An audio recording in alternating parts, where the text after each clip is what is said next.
너 같은 거지녀는 길바닥에서 아무나 데려오면 돼. 이 아파트나 받고 당장 꺼져. 시어머니가 제 얼굴에 던진 등기 서류 한 장. 까진 무릎에서 피가 배어 나오는데도 아픈 줄도 몰랐어요. 친정 엄마 폐물까지 다 팔아서 살려놓은 그 회사가 글쎄 대박이 나자마자 저한테 돌아온 게 이혼 도장이었습니다. 그날에 일어났던 이야기 지금 바로 들려드릴게요. 시댁 대문 앞에 쪼그려 앉은 채로 저는 한참을 일어나지 못했습니다. 손에 쥔 서류 봉투가 바람에 펄럭이는 소리가 어찌나 크게 들리는지 귀가 멍멍할 정도였죠. 저 서지유가 이 집에 들어온 지 꼭 7년이 되던 날 시어머니 윤말숙은 저를 짐승처럼 내쫓았습니다. 손목에는 시어머니가 움켜잡았던 자국이 시퍼렇게 남아 있었어요. 거기서 뭐해? 안 꺼지고. 대문 안쪽에서 시어머니의 목소리가 다시 한번 날아왔습니다. 저는 떨리는 손으로 봉투 안의 서류를 꺼내 들여다봤죠. 재산분할 합의서, 그리고 강남 재건축 아파트의 등기 서류였습니다.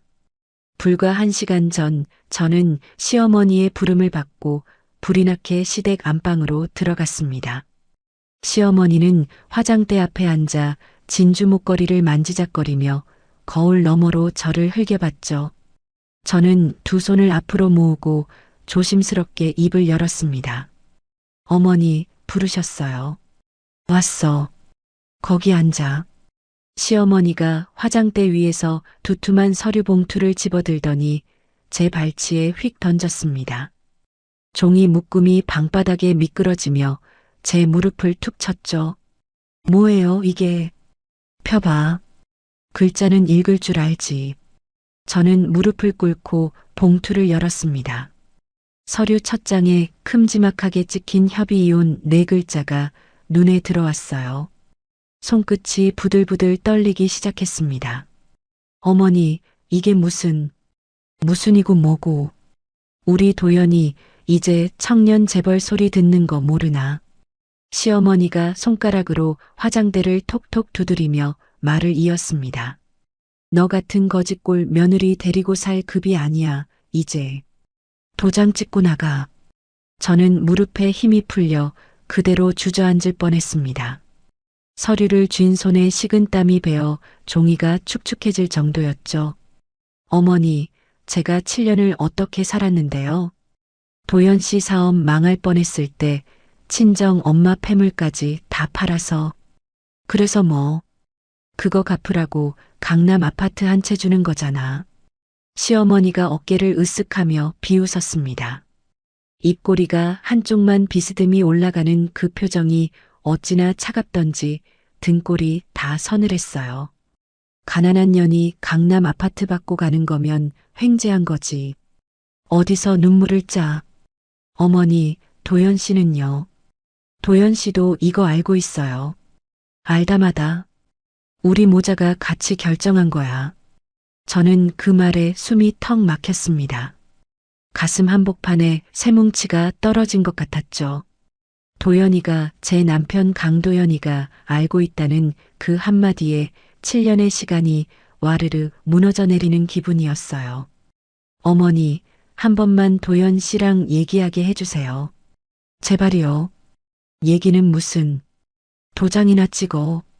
시어머니가 자리에서 벌떡 일어나더니 제 팔을 거칠게 잡아챘습니다.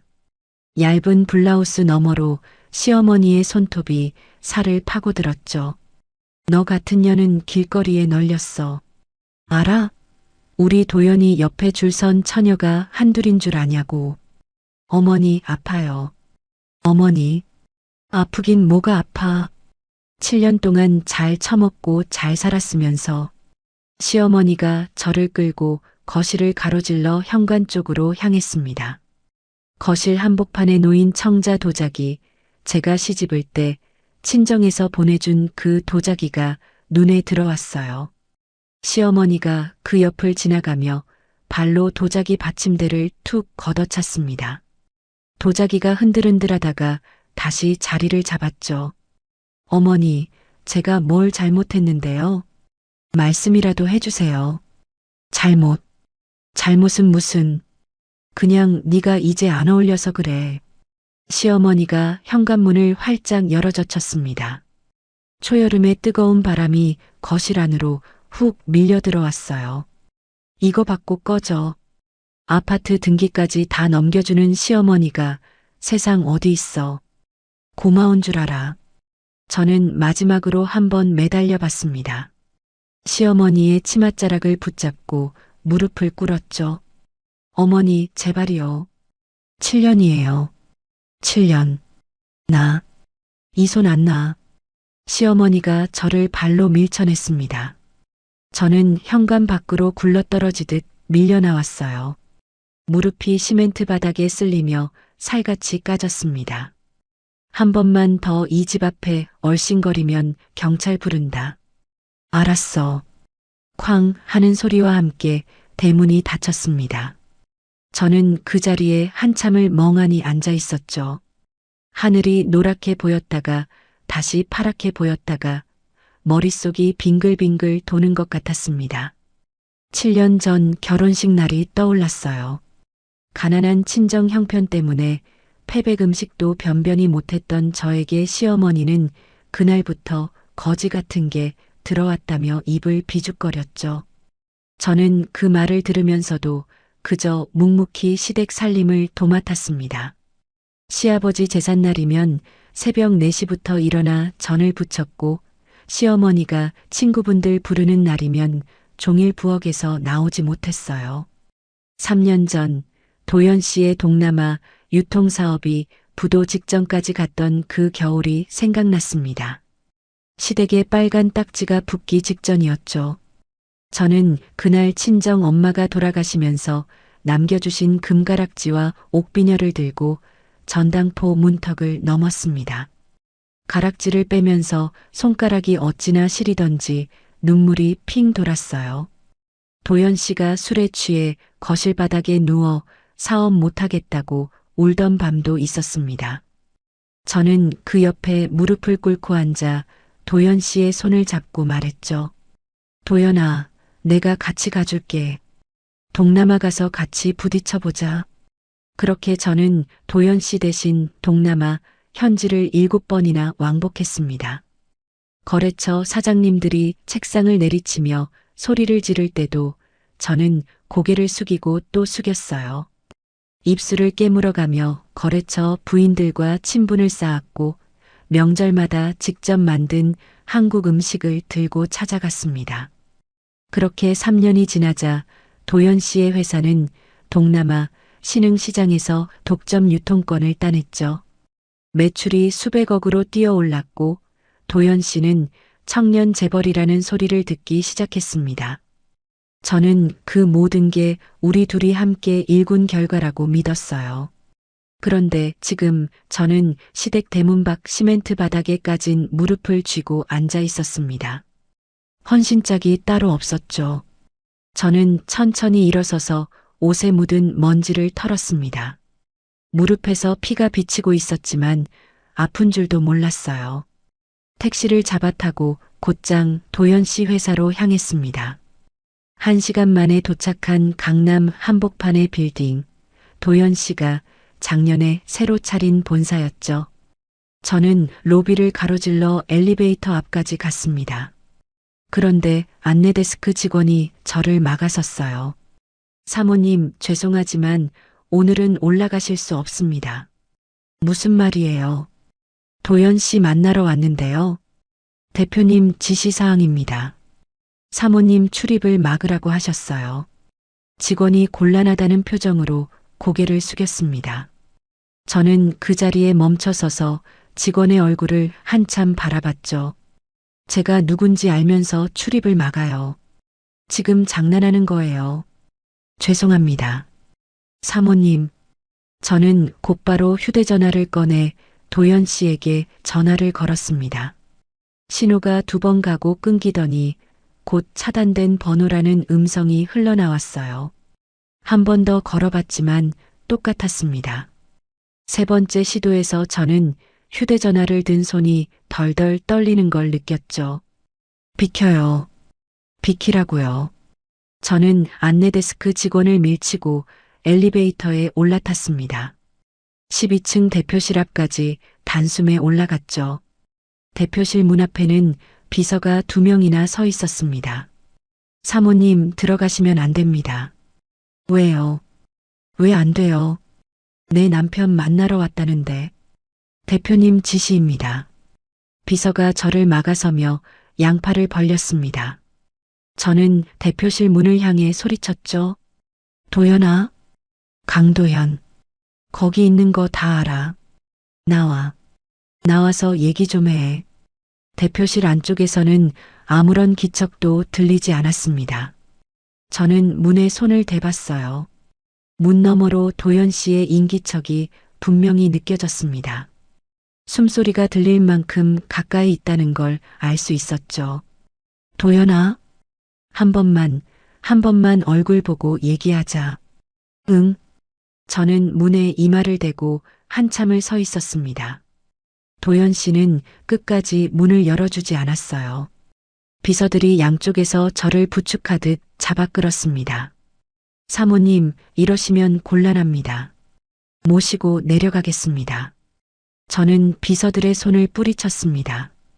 스스로 엘리베이터에 올라탔죠. 1층 로비에 내려서 회전문을 밀고 나오는데 그제야 다리에 힘이 풀려 비틀거렸습니다. 빌딩 앞 화단에 주저앉아 한참을 멍하니 있었습니다. 도연 씨가 알고 있었다는 시어머니의 말, 출입을 막으라는 도연 씨의 지시, 이 모든 게 한 사람의 머리에서 나온 그림이 아니라는 걸 깨닫는 데는 오래 걸리지 않았어요. 7년이었습니다. 제 청춘을 통째로 갈아넣은 그 7년이 오늘 이 자리에서 휴지 조각이 됐죠. 저는 흙바닥에 떨어진 강남 아파트 등기 서류를 내려다봤습니다. 종이 한 장으로 저를 사겠다는 거였어요. 그 순간 가슴 깊은 곳에서 뭔가 차가운 게 솟아올랐습니다. 슬픔도 아니고 분노도 아닌 한 번도 느껴본 적 없는 서늘한 감각이었죠. 저는 서류를 천천히 접어 가방 안에 넣었습니다. 무릎에 묻은 피를 손바닥으로 쓱 닦아내고 자리에서 일어섰어요. 도연 씨와 시어머니가 던져준 이 종이장, 받아가긴 받아가야겠더군요. 그리고 그 2사람이 던진 것보다 훨씬 더 많은 걸 가지고 이 자리를 떠야겠다는 생각이 들었습니다. 저는 빌딩을 등지고 천천히 걸음을 옮겼습니다. 강남의 뜨거운 햇볕이 어깨 위로 쏟아져 내렸지만 이상하게도 추웠어요.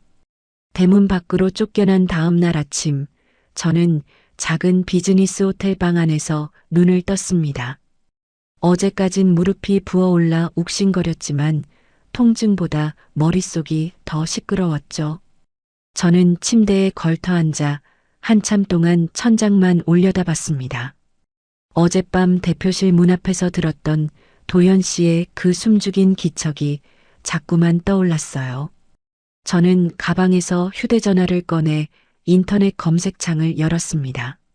서울에서 가장 일을 잘한다는 흥신소 3군데의 이름을 차례로 적었죠. 그중 한 군데를 골라 전화를 걸었습니다. 여보세요. 거기 의뢰받는 곳 맞죠? 네, 말씀하세요. 사람 둘을 좀 따라다녀 주셔야겠어요. 한 명은 최근 3개월치 행적 전부, 다른 한 명은 지금부터 일주일치 동선이요. 수화기 너머의 남자가 잠시 침묵하더니 헛기침을 했습니다. 비용이 만만치 않을 텐데요, 사모님. 얼마든 좋아요. 오늘 안으로 계약금 보내드릴 테니까 바로 시작해 주세요. 저는 그날 오후 흥신소 사무실로 직접 찾아갔습니다. 허름한 빌딩 3층, 간판도 없는 사무실 문을 열고 들어가니 50대쯤 되어 보이는 남자가 저를 위아래로 훑어갔죠. 저는 의자에 앉으며 가방에서 도연 씨와 시어머니의 사진을 꺼내 책상 위에 올렸습니다. 이 2사람이에요. 한 명은 제 남편이고 한 명은 시어머니예요. 남편분 행적을 알고 싶으시다는 거죠. 여자가 있는 것 같아요. 확실히 알아야 해요. 사진, 영상 다 필요해요. 남자가 사진을 들어 자세히 들여다보더니 고개를 끄덕였습니다. 보통 이런 의뢰는 4일에서 5일이면 결과가 나옵니다. 사모님은 3개월치를 다 원하신다고 하니까 사람을 더 붙여서 일주일 안에 끝내드리죠. 좋아요. 가격은 알아서 부르시고 오늘 절반 보낼게요. 저는 흥신소를 나와 호텔방으로 돌아왔습니다. 방 안에 들어서자마자 가방을 침대 위에 던지고 화장실로 들어갔어요. 거울 속의 제 얼굴은 핏기 하나 없이 새하얗더군요. 저는 찬물에 얼굴을 한참 담갔다가 들어 올렸습니다. 그렇게 6일이 지났습니다. 7째 되는 날 아침, 흥신소 남자한테서 전화가 왔어요. 사모님, 자료 정리 끝났습니다. 직접 와서 받아가실래요? 아니면 보내드릴까요? 제가 갈게요. 1시간 안에 도착해요. 저는 택시를 잡아 타고 곧장 흥신소로 향했습니다. 사무실 책상 위에는 두꺼운 갈색 봉투 3개와 USB 2개가 놓여 있었어요. 남자가 봉투를 톡톡 두드리며 말했습니다. 사모님, 마음 단단히 잡수시고 보세요. 각오하고 왔어요. 보여주세요. 남자가 첫 번째 봉투를 열어 사진 한 묶음을 꺼냈습니다. 첫 장부터 강남의 한 특급 호텔 로비에서 도연 씨가 어떤 젊은 여자의 허리에 손을 두르고 들어가는 모습이었어요. 다음 장은 호텔 라운지, 그 다음은 백화점 명품관, 또 다음은 한강이 보이는 레스토랑이었습니다. 이 여자가 오유라라는 여자입니다. 풍성건설 회장 막내딸이고 SNS에서 방송하는 걸로 꽤 유명한 모양이더라고요. 저는 사진 한 장 한 장을 천천히 넘겼습니다. 오유라라는 여자는 입가에 미소를 매단 채 도연 씨의 팔짱을 끼고 있었죠.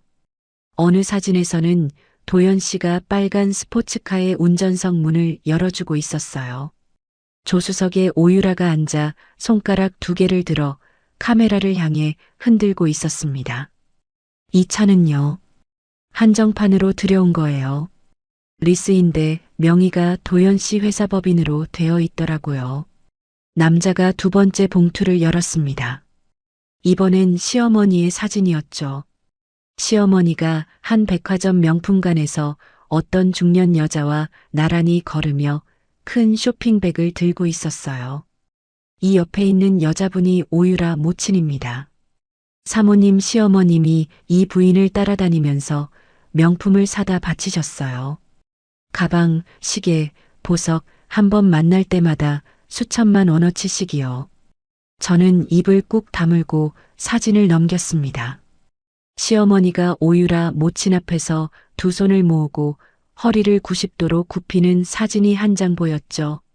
시어머니가 저에게 한 번도 보인 적 없는 자세였습니다. 영상도 있어요. USB에 다 들어있고요. 남자가 노트북에 USB를 꽂아 영상을 재생했습니다. 어느 한정식 집의 룸 안에서 시어머니가 오유라 모친에게 직접 술을 따라 주며 말하는 장면이 흘러나왔어요.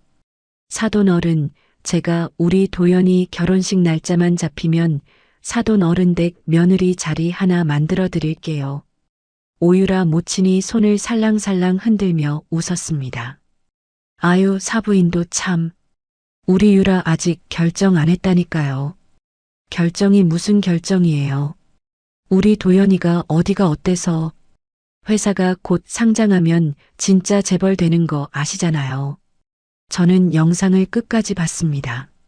시어머니의 그 간사한 웃음소리가 귀에 박혀 떨어지지 않았어요. 저를 그렇게 짓밟아 놓고도 다른 집 부인 앞에서는 저 모양으로 굽실거리는 사람이라는 게 새삼 믿어지지 않았죠. 사모님 괜찮으세요? 남자가 조심스럽게 물었습니다. 저는 천천히 고개를 끄덕였어요. 네, 괜찮아요. 자료 다 챙겨갈게요. 필요하시면 이혼 소송에서 유리하게 쓰일 수 있게 정리해 드릴 수도 있는데요. 아니에요. 이혼은 제가 알아서 할 거예요. 자료만 주세요. 저는 봉투와 USB를 모두 가방에 챙겨 넣고 사무실을 나왔습니다. 호텔로 돌아오는 택시 안에서 창밖을 내다봤어요. 가로수 잎사귀가 푸르게 빛나고 있었지만 제 눈에는 아무것도 들어오지 않았죠. 호텔 방에 도착해서 저는 봉투를 침대 위에 쏟았습니다. 사진이 하얀 침대 시트 위로 우수수 쏟아졌어요. 그중 한 장이 제 눈에 들어왔습니다. 도연 씨가 한강이 보이는 레스토랑에서 오유라의 손등에 입을 맞추고 있는 사진이었죠. 저는 그 사진을 한참 들여다봤어요. 아? 저도 모르게 짧은 웃음이 새어나왔습니다. 웃음이 한 번 터지자 멈추지를 않더군요. 저는 침대에 주저앉아 손바닥으로 입을 막고 한참을 웃었습니다. 눈물이 흘러내리는데 웃음도 멈추지를 않았어요. 한참을 그러다가 손이 갑자기 멈췄습니다. 3년 전 그 겨울밤이 떠올랐죠. 도연 씨가 술에 취해 거실 바닥에 누워 사업을 못하겠다고 울던 그날 밤이요. 그때 도연 씨가 한 말이 있었습니다. 지우야, 나 신용불량자 될 것 같아. 사채까지 끌어다 썼는데 갚을 길이 없어. 오빠 어떻게 해? 어떻게 해야 돼? 내 이름으로 회사 다 돌려놔야겠어. 동남아에 법인 하나 새로 차리고 거기에 판권하고 상표권 다 너 앞으로 넣어야 해. 잠깐만이야. 사정 풀리면 다시 내 이름으로 돌릴 거니까. 저는 그날 도연 씨가 시키는 대로 서류에 도장을 찍었습니다. 한국 본사가 동남아 현지 법인의 하청을 받아 유통하는 구조였죠. 모든 핵심 권리는 제 이름으로 되어 있었어요. 세금 폭탄을 피하고 비자금을 만들기 위한 도연 씨의 잔머리였습니다. 그 사정 풀리면 다시 돌리겠다던 명예 변경. 도연 씨는 사업이 대박 나는 동안 그걸 까맣게 잊고 있었어요. 시어머니가 강남 아파트를 던지며 저를 내쫓을 때도 그 두 사람의 머릿속에는 그 사실이 떠오르지 않았던 거죠. 저는 호텔 침대에서 벌떡 일어났습니다. 가방에서 작은 수첩을 꺼내 펜을 들었어요. 은행 대여금고에 보관해둔 서류들의 목록을 적기 시작했습니다. 동남아 현지 법인의 정관, 독점 유통계약서 원본, 상표권 등록증, 그리고 모든 거래처 계약서의 원본까지 종이가 천천히 채워졌습니다. 이 모든 서류가 제 손에 있다는 것, 도연 씨의 한국 회사는 결국 제 명의의 법인이 던져주는 일감을 받아가는 껍데기에 불과하다는 것. 저는 펜을 든 채로 한참을 가만히 있었어요. 이걸 들고 싸우면 어떻게 될까? 법정에서 시간을 끌고 소송으로 다투면 결국 저는 위자료 몇 푼 더 받고 끝나겠죠. 도연 씨는 어떻게든 다시 일어설 거고 시어머니는 여전히 강남 사교계에서 콧대를 세우고 다닐 겁니다. 그건 제가 원하는 결말이 아니었어요. 저는 수첩을 덮고 침대에 다시 앉았습니다. 거울 쪽으로 천천히 시선을 돌렸어요. 거울 속에는 7년 동안 시댁의 식모로 살았던 여자의 얼굴이 있었습니다. 머리는 헝클어졌고 눈가는 부어 있었고 입술은 핏기가 없었죠. 저는 거울 앞으로 다가갔습니다. 손가락으로 머리를 차분히 정리하고 흐트러진 옷매무새를 단정하게 가다듬었어요. 허리를 펴고 어깨를 똑바로 폈습니다. 거울 속의 여자가 천천히 달라 보이기 시작했어요. 7년 동안 저는 두 사람을 사랑했습니다. 남편 강도영과 시어머니 윤말숙이요. 그 사랑을 다 갈아 넣어 그 두 사람을 지금의 자리에 올려놨죠. 그런데 그 두 사람은 그 자리에서 저를 발로 차 떨어뜨렸습니다. 저는 거울을 보며 천천히 입꼬리를 올렸습니다. 미소라기보다는 어떤 표정에 가까웠어요. 눈은 웃지 않고 입만 움직이는 한 번도 지어본 적 없는 그런 얼굴이었죠. 좋아. 저는 거울 속의 저에게 작게 말했습니다. 받은 만큼 돌려주자. 아니, 받은 거보다 더 돌려주자. 저는 가방에서 휴대전화를 다시 꺼냈습니다. 연락처 목록을 천천히 넘겨 한 이름 앞에 손가락을 멈췄어요. 제임스 리. 동남아 현지에서 저와 사업을 함께 키워온 변호사이자 도연 씨를 진작부터 못마땅하게 여기던 사람이었죠. 저는 통화 버튼 위에 손가락을 올렸다가 잠시 망설였습니다. 시간을 확인하니 한국 시각으로 밤 9시였어요. 현지 시각으로는 통화하기 딱 좋은 시간이었죠.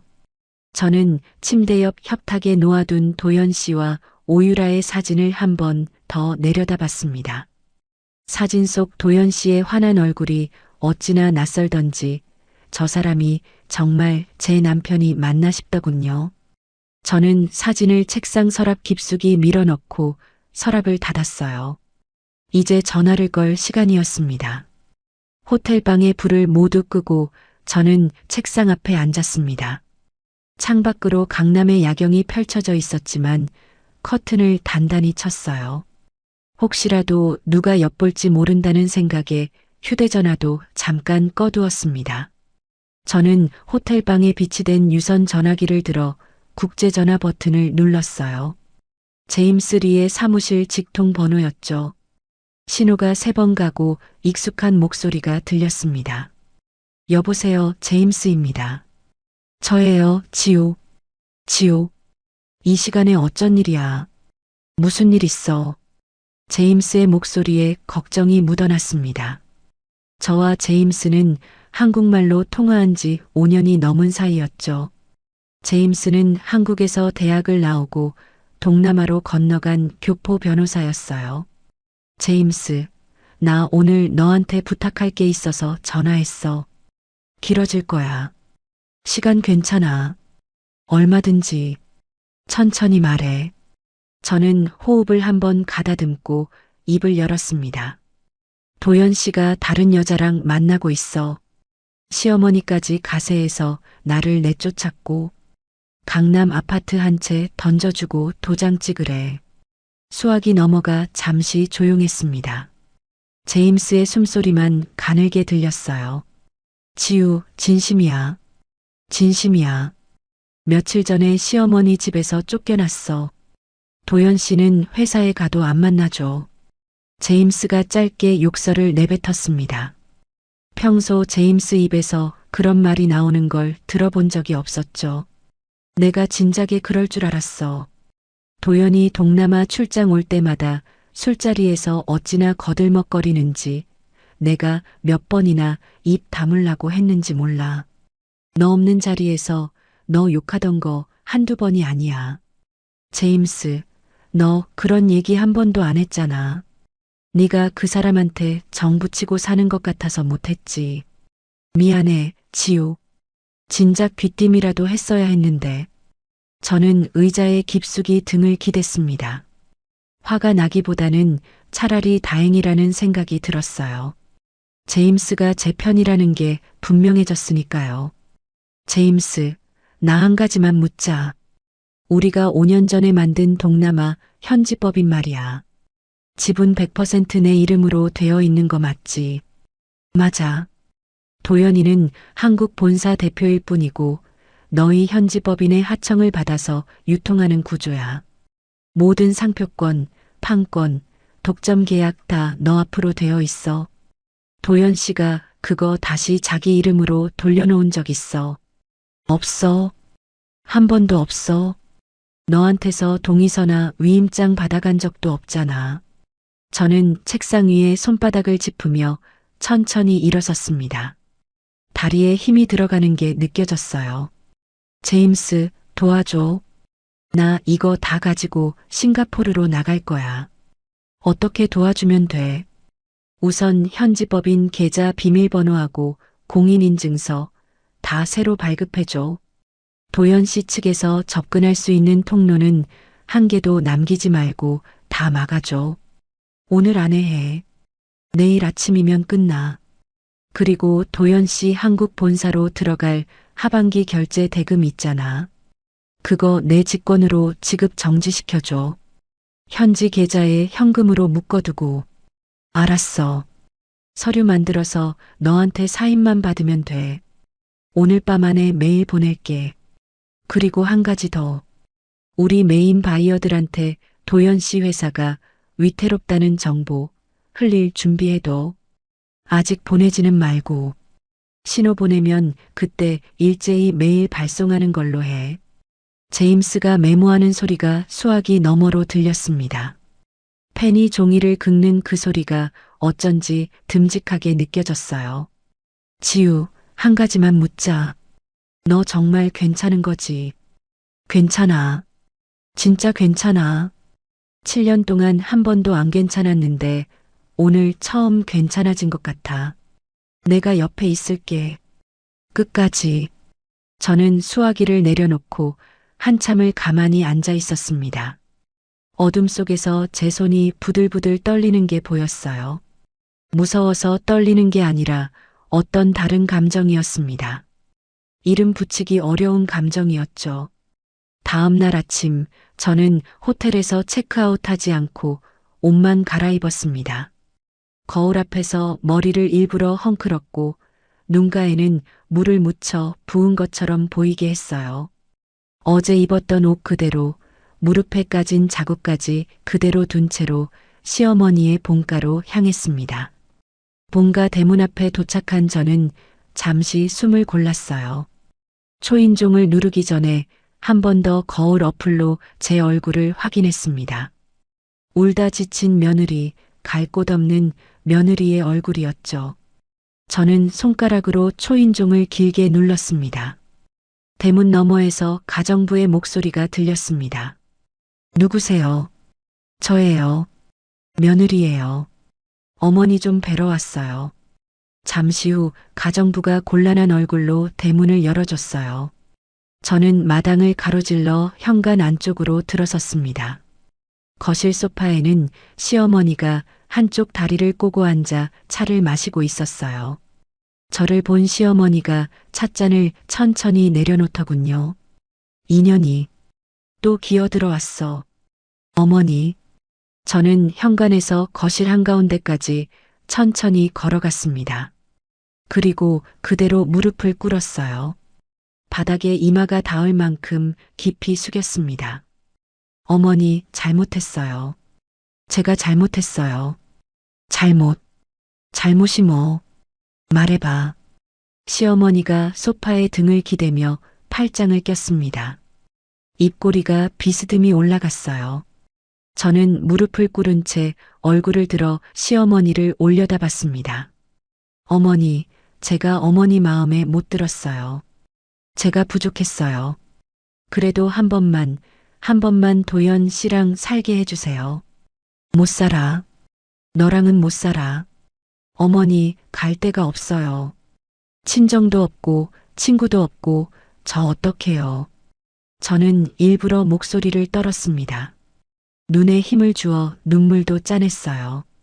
무릎이 바닥에 짓눌려 아팠지만 그 표정은 끝까지 유지했죠. 갈 데가 없으면 강남 아파트 들어가서 살면 되잖아. 거지처럼 빌어먹지 말고. 어머니, 저는 도연 씨가 좋아요. 아파트 같은 거 필요 없어요. 그때 현관문이 열리는 소리가 들렸습니다. 도연 씨가 들어오는 거였어요. 저는 어깨를 일부러 한 번 더 떨었습니다.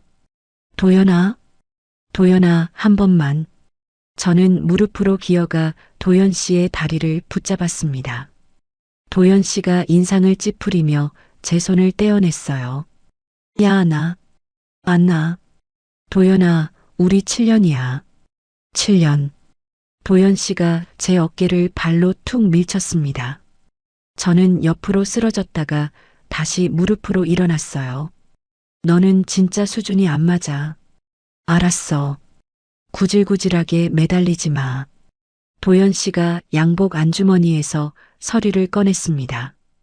이혼 합의서와 재산분할 합의서가 한 묶음이었어요. 도장 찍어. 여기 옆에 인주 있어. 도연아, 한 번만 더 말한다. 도장 찍어. 안 찍으면 강남 아파트도 도로 가져갈 거니까. 저는 떨리는 손으로 가방에서 인감도장을 꺼냈습니다. 서류를 펼쳐 한 장 한 장 확인하는 척했어요. 한국회사 지분 일체에 대한 권리 포기 조항이 굵은 글씨로 들어가 있었습니다. 향후 사업 수익에 대한 청구 일체를 포기한다는 문구도 보였죠. 저는 입술을 살짝 깨물었습니다. 이 종이는 휴지 조각이었어요. 한국 회사는 도연 씨 명의지만 그 회사가 살아 움직이는 모든 권리는 제 동남아 법인이 쥐고 있었으니까요. 도연 씨도 시어머니도 그걸 까맣게 잊고 있었습니다.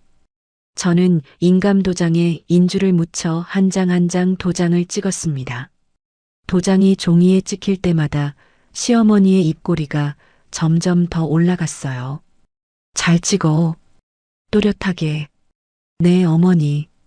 이게 며느리라고 들어와서 7년 만에 처음으로 마음에 드는 짓 하네. 도연 씨가 옆에서 팔짱을 끼고 서서 비웃었습니다.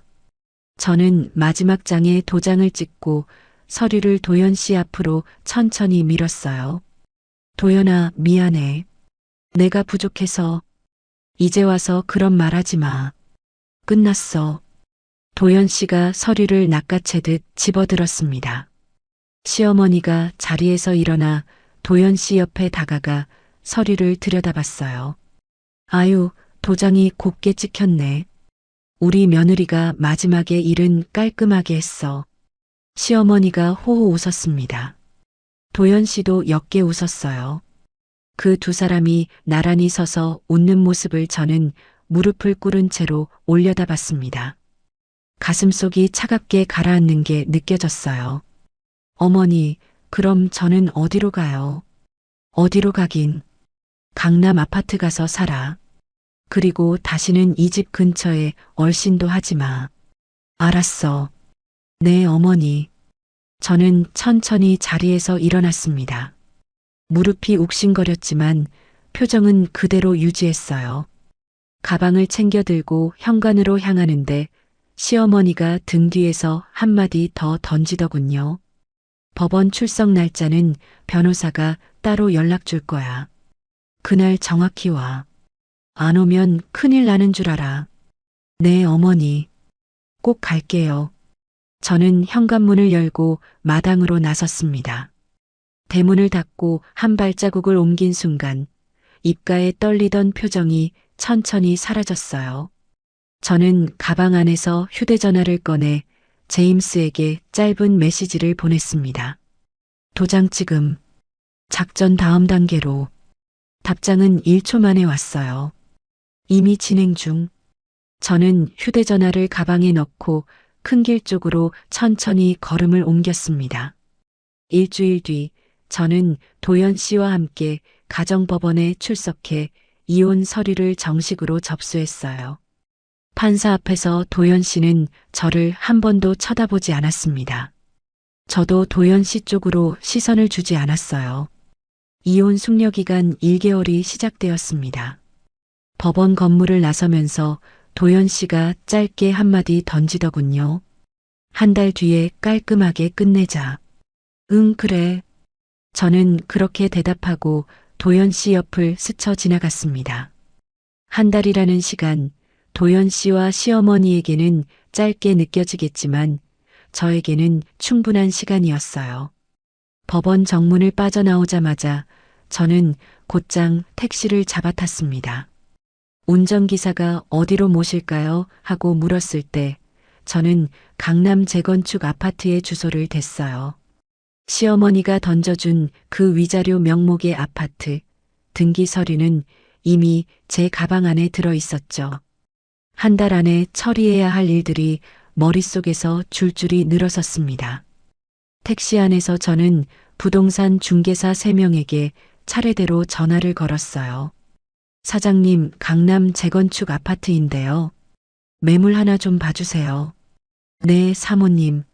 어느 동 몇 호세요? 오늘 오후에 키 들고 직접 갈게요.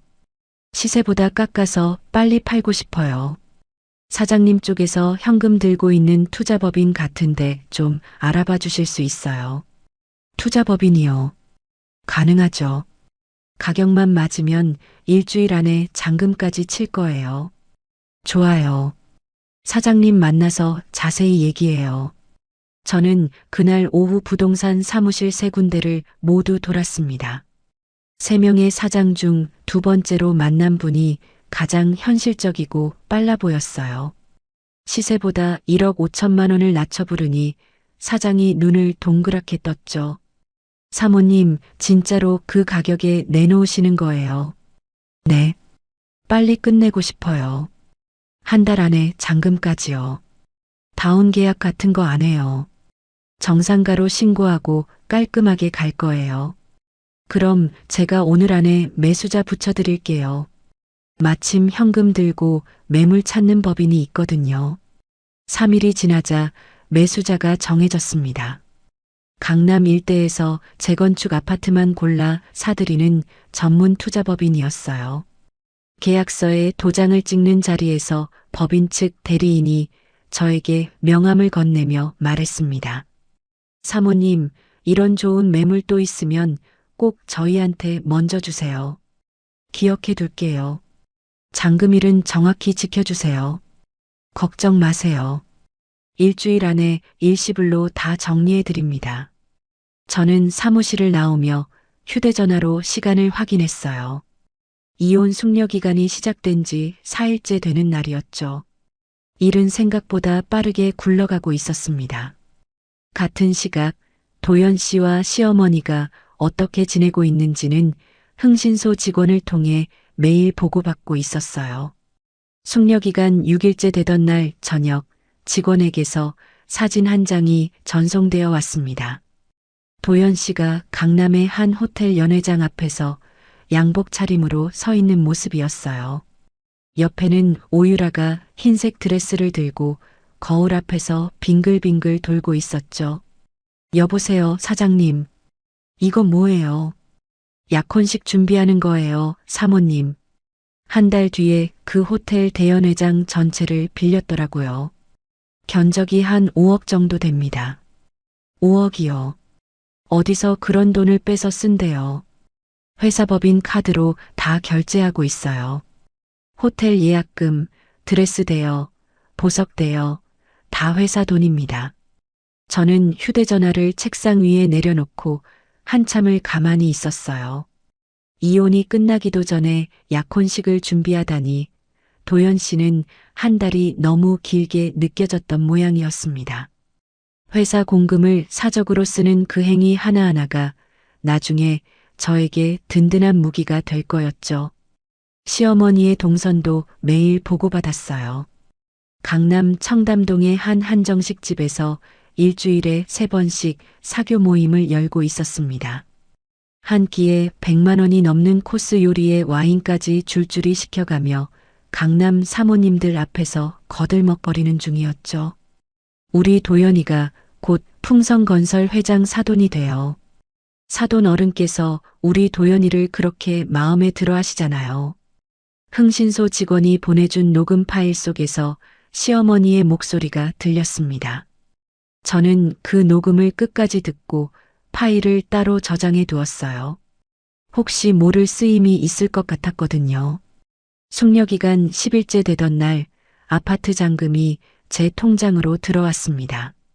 수십억 원에 달하는 금액이었어요. 저는 그 돈을 한국 통장에 오래 두지 않았습니다. 금융당국의 정상적인 해외 이주 자금으로 신고를 마치고 싱가포르에 새로 설립한 단독명의 법인 계좌로 송금했어요. 세금도 빠짐없이 다 냈고 신고 서류도 한 장 한 장 빠짐없이 챙겼습니다. 나중에 누가 트집을 잡아도 한 군데도 흠잡을 데 없게 처리하는 게 가장 중요했죠. 같은 날 저녁 제임스한테서 전화가 왔어요. 지우, 이쪽 준비도 거의 다 끝났어. 메인 바이어 5군데 모두 미팅 잡았어. 신호만 보내면 일제히 계약 해지 통보 들어가. 바이어들은 뭐래? 솔직히 다들 도연이를 못 믿어했어. 너랑 같이 일할 때는 모든 게 깔끔했는데 도연이가 끼면 늘 약속이 어긋났거든. 너만 따라가겠다는 사람들이 대부분이야. 제임스, 한 가지 더 부탁할 게 있어.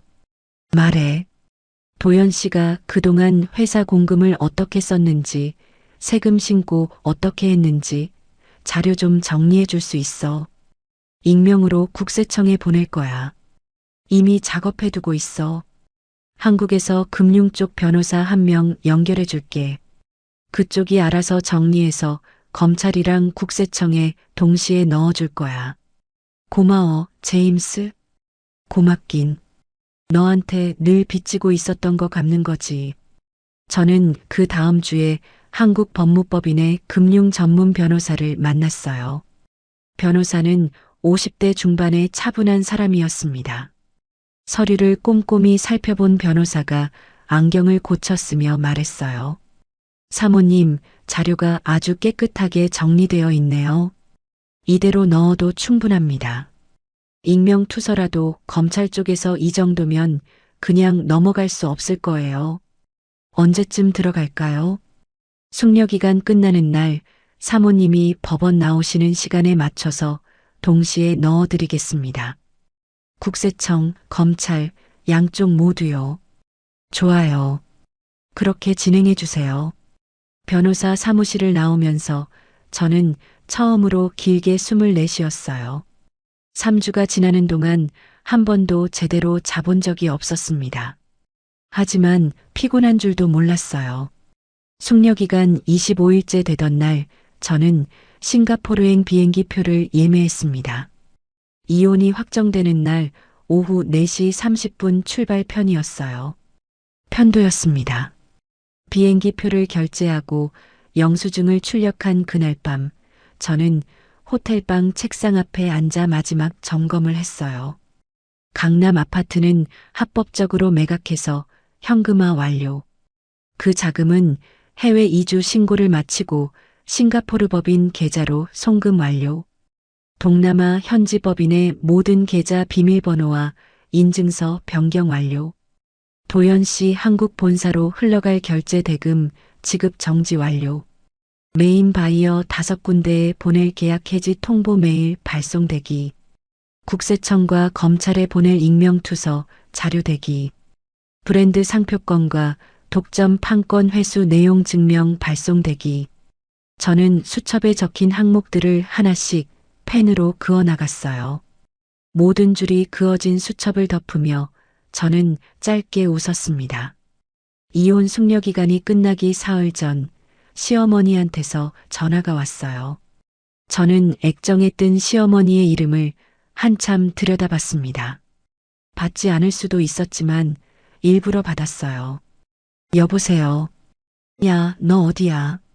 강남 아파트 들어와서 살고 있어요. 어머니. 잘 살고 있나 보네. 다른 짓 안 하고 있지. 제가 무슨 짓을 해요, 어머니? 그냥 가만히 있어요. 가만히 있어. 모레 법원 잘 나오고 도장 잘 찍고 가. 끝나면 다신 우리 도연이 근처에 얼씬도 하지 마. 알았어. 네, 어머니. 그렇게 할게요. 그래. 끝나면 끝나는 거다. 시어머니가 통화 종료 버튼을 거칠게 누르는 소리가 들렸어요. 저는 휴대전화를 책상 위에 내려놓고 한참 동안 창밖을 내다봤습니다. 이 사람들이 이렇게나 자기 손에 잡힌 패를 자랑스러워하는구나 싶었어요. 숙려기간 마지막 날 아침, 저는 정장으로 차려입고 법원으로 향했습니다. 도연 씨는 이미 법원 앞에 도착해 있었어요. 양복을 빳빳하게 차려입고 어딘가 들뜬 표정이었죠. 판사가 두 사람에게 마지막으로 의사를 확인했어요. 두 분, 이혼 의사에 변함이 없으십니까? 네, 없습니다. 도연 씨가 먼저 대답했어요. 저는 천천히 고개를 끄덕이며 입을 열었습니다. 네, 없어요. 판사가 도장을 찍었습니다. 이혼이 정식으로 확정되는 그 순간 저는 가방 안에서 휴대전화를 꺼냈어요. 제임스에게 보낼 메시지의 마지막 글자를 적어두고 손가락만 발송 버튼 위에 올려놓은 상태였죠. 판사가 두 분 이제 가셔도 됩니다. 하고 말한 직후 저는 송신 버튼을 눌렀습니다. 법원 정문을 나서며 도연 씨가 저를 한번 흘끔 쳐다봤어요. 잘 살아라. 오빠도 잘 살아. 저는 처음이자 마지막으로 도연 씨에게 그렇게 말했습니다. 도연 씨가 흠칫 놀라는 표정을 지었지만 그뿐이었어요. 저는 곧바로 미리 대기시켜둔 검은색 세단에 올라탔습니다. 운전기사에게 행선지를 알려줬어요. 인천공항으로 가주세요. 차창 너머로 법원 건물이 점점 멀어졌습니다. 저는 가방 안에서 비행기표를 꺼내 한 번 더 확인했어요. 오후 4시 30분 싱가포르행 1등석. 제 손에 쥔 그 종이 한 장이 7년의 마침표였습니다. 휴대전화에 답장이 도착해 있었어요. 제임스가 보낸 메시지였습니다. 전부서 작전 개시. 저는 화면을 손가락으로 한번 쓸어내리고 휴대전화를 가방에 도로 넣었어요. 차가 한강 다리 위를 천천히 지나갔습니다. 강물 위로 햇볕이 부서지듯 반짝거리고 있었어요. 저는 차창에 머리를 살짝 기대고 눈을 감았습니다. 이제부터 1시간 안에 도연 씨의 사무실은 지옥으로 바뀔 거였죠. 그 광경을 직접 보지 못하는 게 조금 아쉬웠지만 비행기 안에서 천천히 확인해도 늦지 않을 일이었어요. 공항 출국장에 도착한 저는 발권 카운터에서 비행기 표를 받아들었습니다. 1등석 좌석 번호가 찍힌 종이를 가방에 넣고 출국 심사대 쪽으로 천천히 걸어갔어요. 캐리어 하나에 핸드백 하나, 7년의 결혼 생활을 끝내고 한국을 떠나는 짐치고는 단출했죠. 저는 출국 심사대 앞에서 여권을 내밀었습니다. 직원이 도장을 찍어 돌려주는 순간 한국 땅에서 저의 마지막 절차가 끝났어요. 면세 구역으로 들어선 저는 곧바로 화장실로 향했습니다. 한국통신사 유심을 빼서 휴지에 싸 쓰레기통에 버렸어요. 이미 며칠 전 통신사에 해지 신청을 해둔 번호였습니다. 싱가포르 현지 유심을 새로 끼우고 전원을 켰어요. 새 번호가 휴대전화 화면에 떴습니다. 저는 라운지에 자리를 잡고 앉아 노트북을 열었어요. 제임스의 사무실 화상 화면에 접속하니 제임스가 셔츠 소매를 걷어 올린 채로 책상 앞에 앉아 있었습니다. 지우, 도착했어. 방금 출국 심사 통과했어. 비행기 탑승까지 1시간 남았어. 시작해줘. 이미 발송했어. 30분 전부터 메일이 차례로 들어가고 있어. 저는 화면을 통해 제임스의 사무실 한쪽 벽에 걸린 시계를 봤어요. 싱가포르 시각으로 오후 2시 정각이었습니다. 한국 시각으로는 오후 3시였죠. 도연 씨 회사의 비서실과 임원진 컴퓨터로 동시에 메일 폭격이 시작될 시간이었어요. 제임스가 손가락으로 모니터를 가리켰습니다. 여기 봐. 메인 바이어 5군데에서 보낸 계약 해지 통보가 차례로 도착하고 있어. 위약금 청구도 같이 들어갔어. 5군데 합치면 230억 정도야. 230억. 여기에 더해서 상표권 회수 내용 증명도 한국 본사 등기 우편으로 발송 완료. 내일 아침이면 도연이 책상 위에 도착해. 독점 판권 회수 통지서는 변호사 명의로 팩스로 들어갔어. 1시간 안에 임원진이 확인할 거야. 저는 노트북 화면에서 잠시 시선을 떼고 라운지 창밖을 내다봤어요. 활주로 위로 비행기들이 줄을 지어 움직이고 있었습니다. 같은 시각 도연 씨는 강남의 한 호텔 연회장에 있었어요. 오유라와 함께 약혼식 준비 막바지 점검을 하고 있었죠. 흥신소 직원이 보낸 사진이 마지막으로 도착해 있었습니다. 도연 씨가 양복 차림으로 연회장 한가운데 서서 직원들에게 손가락질을 하며 뭔가를 지시하는 모습이었어요. 도연 씨의 휴대전화가 울리기 시작한 건 그 직후였습니다. 한 통, 두 통, 세 통, 임원들의 전화가 연달아 들어왔어요. 도연 씨가 휴대전화를 귀에 대자마자 임원이 다급한 목소리로 소리쳤습니다. 대표님, 큰일 났습니다. 지금 당장 회사로 오셔야 됩니다. 무슨 소리야? 나 지금 바빠. 바이어들이 일제히 계약 해지 통보를 보냈습니다.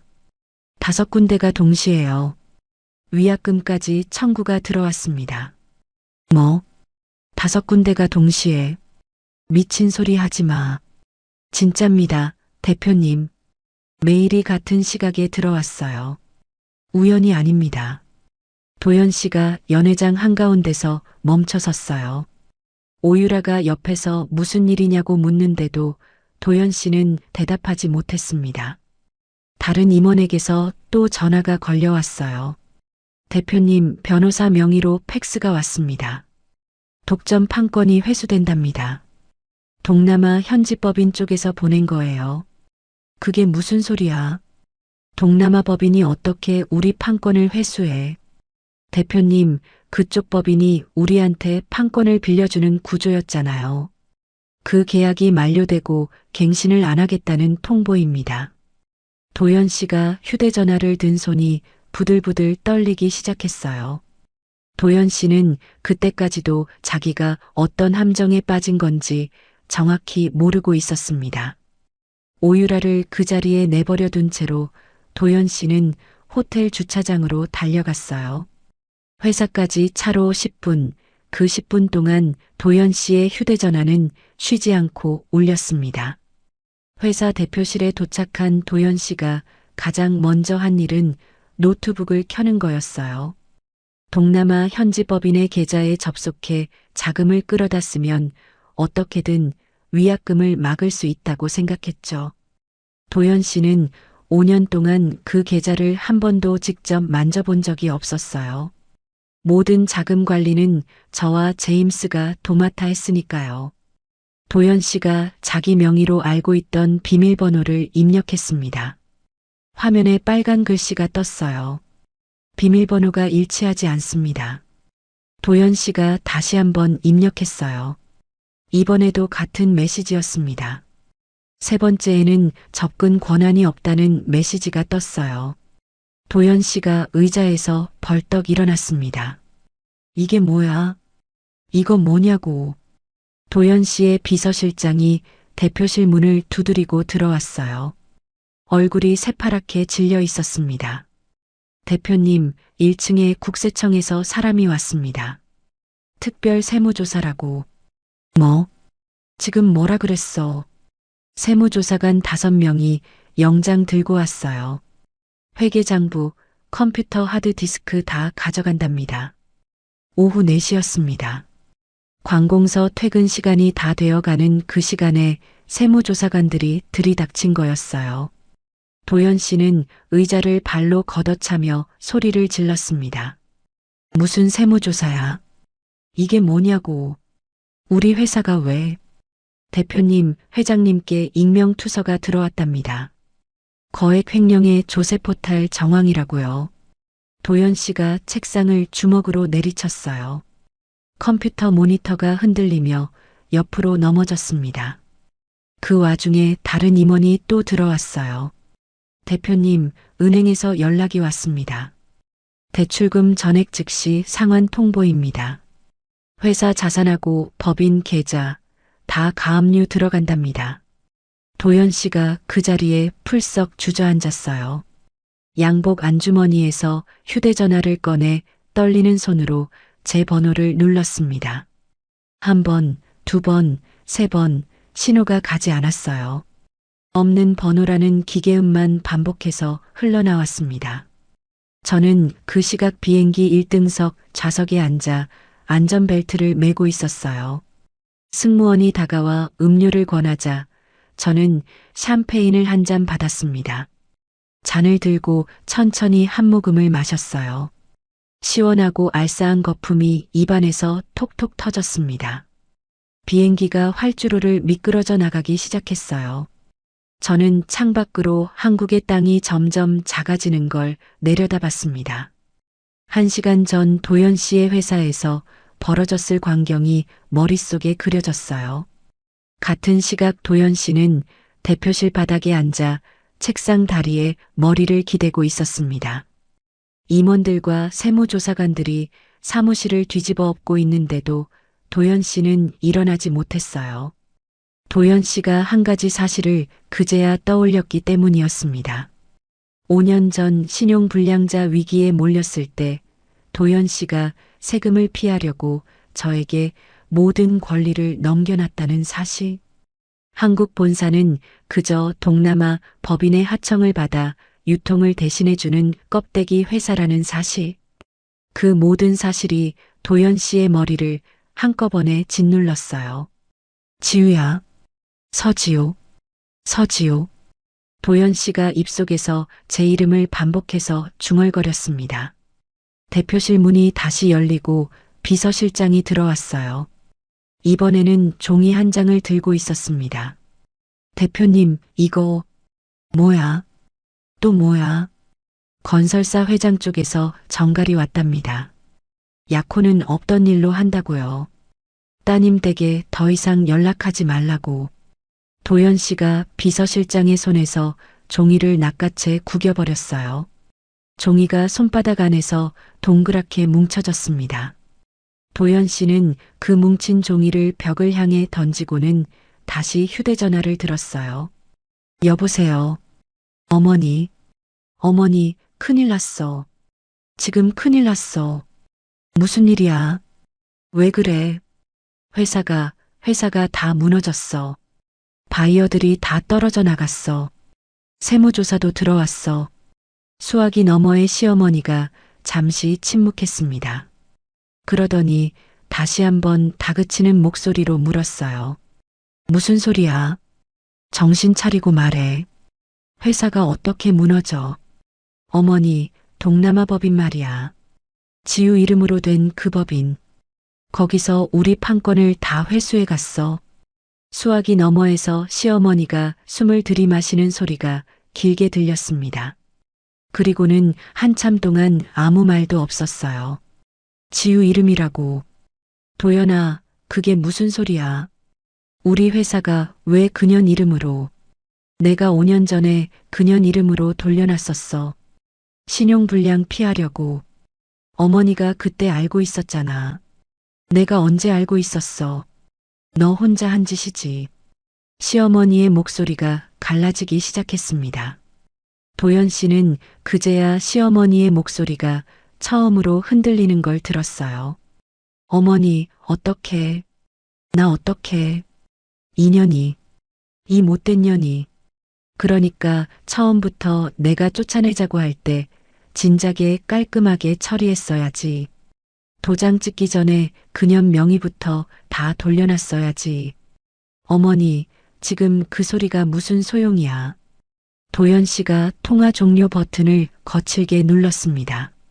대표실 창밖으로 강남의 풍경이 펼쳐져 있었어요. 저녁 햇살이 빌딩 유리창에 부딪혀 붉게 부서지고 있었죠. 도연 씨는 그 풍경을 멍하니 내다봤어요. 같은 시각 저는 비행기 창밖으로 노을이 지는 하늘을 바라보고 있었습니다. 구름 위로 펼쳐진 붉은 빛이 어찌나 곱던지요. 저는 샴페인 잔을 들어 입가에 대고 작게 입을 열었어요. 잘 들어가 강도연. 옆자리는 비어 있었고 제 말소리를 들은 사람은 아무도 없었어요. 저는 잔에 남은 샴페인을 모두 비우고 좌석 등받이를 천천히 뒤로 젖혔습니다. 싱가포르까지는 아직 5시간이 더 남아 있었어요. 저는 눈을 감았습니다. 오랜만에 길고 깊은 잠을 자고 싶었어요. 싱가포르 창이 공항에 도착한 다음 날 아침, 저는 마리나 베이가 한눈에 내려다 보이는 호텔 객실에서 눈을 떴습니다. 침대 옆 협탁 위에는 어젯밤 제임스가 보내준 서류 봉투가 놓여 있었어요. 싱가포르 법인의 임시 사무실 주소와 첫 출근 일정이 적힌 종이었죠. 저는 잠옷 차림으로 창가에 다가가 커튼을 활짝 걷었습니다. 이른 햇볕이 거실 안으로 쏟아져 들어왔어요. 룸서비스로 시킨 아침 식사가 막 도착했을 때 휴대전화가 울렸습니다. 제임스였어요. 지우, 한국 쪽 소식 들어왔어. 듣고 싶어. 응, 말해줘. 아침 먹으면서 들을게. 풍성건설 회장 집안에서 어제 저녁 9시쯤 도연이한테 정식으로 파혼 통보 보냈어. 변호사 명의로 내용 증명까지 보냈더라고. 오유라 본인은 SNS 계정도 비공개로 돌리고 잠적했어. 어머니랑 같이 미국으로 잠깐 나간다는 소식까지 흘러나오는 모양이야. 저는 토스트를 한 입 베어 물고 천천히 씹었어요. 한정판 스포츠카 그건 어떻게 됐어? 오늘 아침에 캐피탈 직원이 시댁본가 앞에 들이닥쳤대. 회사 법인 명의로 리스된 차였잖아.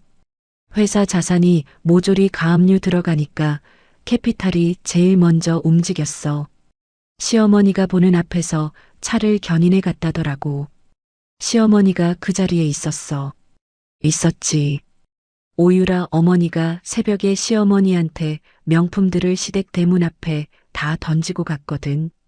시어머니가 그 명품 가방이랑 시계 줍고 있는데 캐피탈 직원들이 와서 차까지 끌고 갔대.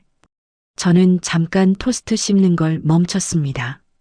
시어머니가 강남 한복판 대문 앞에서 명품 가방을 줍고 있는 광경이 머릿속에 그려졌어요. 그 자리에서 시어머니가 어떤 표정을 지었을지 상상하니 입가에 옅은 미소가 떠올랐습니다. 제임스, 그 다음은 시어머니가 갑자기 뒷목 잡고 쓰러졌다는 소식까지 들어왔어. 큰일은 아니고 잠깐 정신을 잃었던 모양이야. 도연이가 119 불러서 응급실 다녀왔다는 것까지 확인했어. 그래. 도연이는 지금 사채업자들 만나려고 여기저기 뛰어다니는 중인데 담보 하나 없는 빈털터리한테 돈 빌려줄 사람이 어디 있겠어. 어제 만났던 사채업자가 도연이한테 신변 위협까지 했다는 정보도 있어. 저는 식사를 마치고 커피를 한 모금 마셨습니다. 제임스, 한 가지 더 부탁할 게 있어. 말해. 강남 아파트, 시어머니가 거기 찾아가서 다시 가져가겠다고 난리 칠 거야. 매수한 투자법인 쪽에 미리 언질 좀 줘줘. 그쪽이 정상적으로 합법적으로 매수했다는 거 명확히 해두자. 이미 매수법인 쪽 변호사한테 연락 넣어놨어. 그쪽도 만반의 준비 다 해두고 있어. 시어머니가 와도 문 안 열어주고 경찰 부를 거야. 저는 통화를 끊고 한참 동안 창밖을 내다봤어요. 싱가포르의 하늘은 한국의 가을 하늘과는 다르게 뜨겁고 푸르렀습니다. 저는 욕실로 들어가 샤워를 했어요. 거울 앞에서 머리를 말리며 콧노래를 부르고 있는 저 자신을 발견했습니다. 7년 만에 처음 들어보는 제 콧노래 소리였어요. 그날 저녁 시어머니는 마지막 동아줄을 잡는 심정으로 강남 재건축 아파트로 향했습니다. 택시에서 내려 아파트 출입구로 향하는 시어머니의 걸음은 위태로워 보였죠. 입주민 카드키를 대니 삑 소리와 함께 빨간 불이 들어왔어요. 시어머니는 카드를 몇 번이나 다시 댔지만 매번 같은 소리만 났습니다. 경비실에서 경비원이 다가왔어요. 어떻게 오셨어요? 여기 제 아들네 집이에요. 며느리가 살고 있을 텐데요. 어느 호수죠? 시어머니가 호수를 댔습니다. 경비원이 단말기를 들여다보더니 고개를 들었어요. 그 호수는 며칠 전에 명의가 바뀌었습니다. 지금은 다른 법인 소유로 되어 있어요. 입주민도 거주하지 않는 걸로 알고 있고요. 뭐라고요? 명의가 바뀌었다고요. 네. 정상적으로 매매 등기가 끝났고요. 매수인 측에서 당분간 출입 통제 요청을 해두셨습니다. 시어머니가 그 자리에서 두 손으로 머리를 감싸 쥐었어요. 경비원이 어쩔 줄 몰라 하며 시어머니를 부축하려 했지만 시어머니는 그 손을 거칠게 뿌리쳤습니다. 그년이 아파트까지 팔아치웠어. 그년이. 시어머니는 비틀거리며 아파트 단지를 빠져나왔어요. 도로변 가로등 아래 주저앉아 한참을 일어나지 못했습니다. 지나가던 행인이 괜찮으시냐고 물었지만 시어머니는 손사래만 쳤어요. 시어머니가 그제야 깨달은 진실, 그게 시어머니의 다리에서 모든 힘을 빼앗아 가고 있었습니다. 자신과 도연이가 멍청하다고 무시했던 며느리, 그 며느리가 자신들이 던진 강남 아파트마저 합법적으로 처분해 현금으로 챙겨들고 사라졌다는 진실이었죠. 시어머니는 가로등 아래서 휴대전화를 꺼냈어요. 저장된 제 번호를 눌러봤지만 통화 연결이 되지 않았습니다. 이틀이 지났어요. 제 싱가포르 휴대전화에 모르는 번호로 전화가 한 통 걸려왔습니다. 저는 화면을 한번 슬쩍 본 뒤 받지 않았어요. 1분 뒤 다시 전화가 왔어요. 또 받지 않았습니다. 20분 사이에 5통의 전화가 더 걸려왔어요. 저녁이 되자 부재중 표시가 30통을 넘어가 있었습니다. 시어머니와 도연 씨가 흥신소를 통해 어떻게든 제 새 번호를 알아낸 모양이었어요. 저는 휴대전화를 식탁 위에 올려놓고 무음으로 돌렸습니다. 화면이 깜빡거리며 계속 전화가 들어오는 게 보였어요. 그날 밤 늦게 부재중 전화는 70통을 넘어섰어요. 음성 메시지도 함께 쌓여 있었습니다. 저는 와인 한 잔을 손에 들고 호텔 객실 거실 소파에 앉았어요. 이어폰을 한쪽 귀에 꽂고 음성 메시지를 한 통씩 재생했습니다. 첫 번째 메시지는 도연 씨였어요. 여보, 지우야, 나 도연이야. 한 번만 받아줘. 한 번만. 도연 씨의 목소리는 7년 동안 한 번도 들어본 적 없는 톤이었어요. 저를 야, 너로 부르던 그 도연 씨가 아니었습니다. 음성 메시지가 이어졌어요. 지우야, 내가 미안해. 내가 정말 미안해. 어머니가 시킨 일이었어. 내가 약했어. 내가 정말 잘못했어. 한 번만 살려줘. 회사 판권만 다시 넘겨주면 내가 평생 내 발밑에 엎드려서 살게. 진짜야. 평생 내 종으로 살게. 저는 와인을 한 모금 머금고 다음 메시지를 재생했어요. 여보, 지우야. 거기 듣고 있는 거 알아. 내가 잘못했어. 정말 잘못했어. 7년 동안 네가 나한테 한 거 다 알아. 내가 그때는 정신이 나갔었어. 어머니가 자꾸 옆에서 부추기니까 내가. 도연 씨의 목소리가 흐느낌으로 바뀌었어요. 저는 와인 잔을 천천히 흔들며 다음 메시지를 눌렀습니다. 이번엔 시어머니였어요. 우리 며느리. 아가야. 저는 메시지를 잠시 멈췄습니다. 와인 잔을 식탁에 내려놓고 자세를 고쳐 앉았어요. 시어머니의 입에서 우리 며느리, 아가야 라는 말이 나온 건 7년 동안 한 번도 없었습니다. 저는 메시지를 다시 재생했어요. 아가야, 이 어미가 잘못했다. 내가 그때 정신이 어떻게 됐었나 봐. 너 같은 며느리를 어디서 다시 만나겠니? 우리 아가, 이 늙은이 한 번만 살려줘. 우리 도연이도 살려줘. 응. 늙은이가 무릎이라도 꿇을게. 부탁이야. 아가야. 시어머니의 목소리가 갈라지더니 흐느낌으로 바뀌었어요. 저는 그 흐느낌을 끝까지 들었습니다. 중간에 끊지 않았어요. 시어머니가 숨을 헐떡이며 한참을 울다가 메시지가 끊겼습니다. 다음 메시지가 자동으로 재생되었어요.